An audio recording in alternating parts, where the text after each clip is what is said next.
Hello बच्चों, let's read the question. Lack of pulmonary surfactant produces, यानी कि जब हमारे जो पल्मोनरी लंग्स में हमारे सर्फेक्टेंट प्रोड्यूस होता है, जब वो उसकी लैकिंग हो जाती है तो उस वजह से कौन सी यहाँ पर डिजीज़िक कंडीशन यहाँ पर अकर होती है। तो की कॉन्सेप्ट क्या हो जाएगा?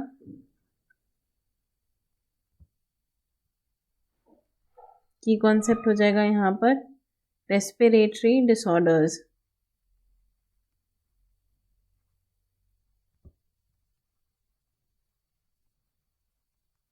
देखिए, हमारे पास यहाँ पर 4 अलग अलग तरीके के रेस्पिरेटरी डिसऑर्डर्स हैं। हम सबको डिस्कस कर लेते हैं। पहला क्या है? एस्थमा। तो एस्थमा ये एक कॉमन प्रॉब्लम है और ये किस वजह से होती है? Inflammation of the airways. Inflammation of air passageways. और ये किसकी वजह से होते हैं? This is due to allergic substances, pollen, dust, इन सब की वजह से होता है। So this is a kind of an allergic condition. तो यहाँ पे ये तो आपका गलत हो जाएगा। इसका पल्मोनरी सर्फेक्टेंट से कोई लेना देना नहीं होता है। नेक्स्ट है आपका सिस्टिक फाइब्रोसिस। ये वो बीमारी है जो बेसिकली म्यूकस लाइनिंग्स को अफेक्ट करती है और ये सिर्फ रेस्पिरेटरी डिजीज़ तक सीमित नहीं होती, और ये और भी जगहों पर और भी म्यूकस लाइनिंग्स भी हो सकती है, और जैसे कि गैस्ट्रिक लाइनिंग्स में भी सिस्टिक फाइब्रोसिस हो सकती है, स्टमक वगैरह में। यहाँ पे ये जो सिस्टिक फाइब्रोसिस लंग्स में होती है ड्यू टू डिफेक्टिव जीन।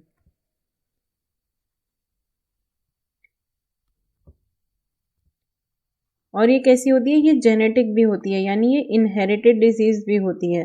तो यहाँ पे ये भी आपका गलत हो जाएगा। This is due to defected gene, not due to lack of pulmonary surfactant. अब देखिए, नेक्स्ट है आपके पास रेस्पिरेटरी डिस्ट्रेस सिंड्रोम।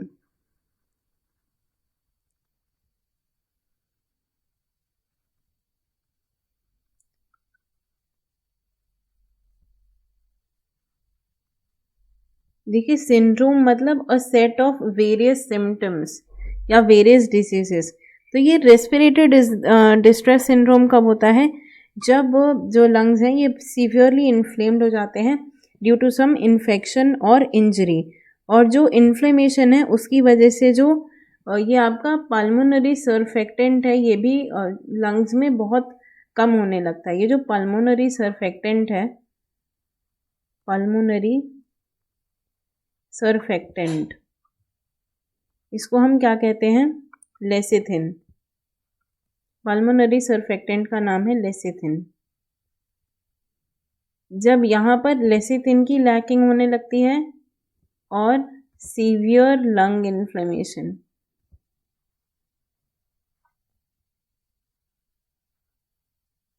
उस केस में हमें ये रेस्पिरेटरी डिस्ट्रेस सिंड्रोम हो जाता है।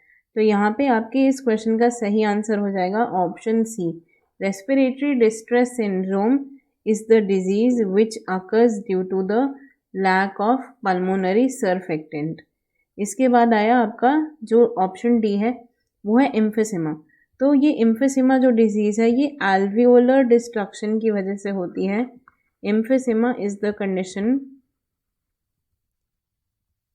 Is the destruction of alveolar walls, जिसकी वजह से रेस्पिरेटरी सरफेस जो है वो रिड्यूस हो जाता है।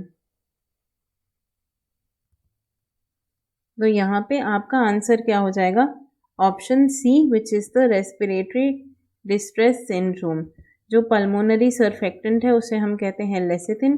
जब उसकी लैकिंग हो जाती है या सीवियर इन्फ्लेमेशन ऑफ लंग हो जाता है, तब हमें ये डिस्ट्रेस सिंड्रोम होता है। I hope you understood it well. Best of luck.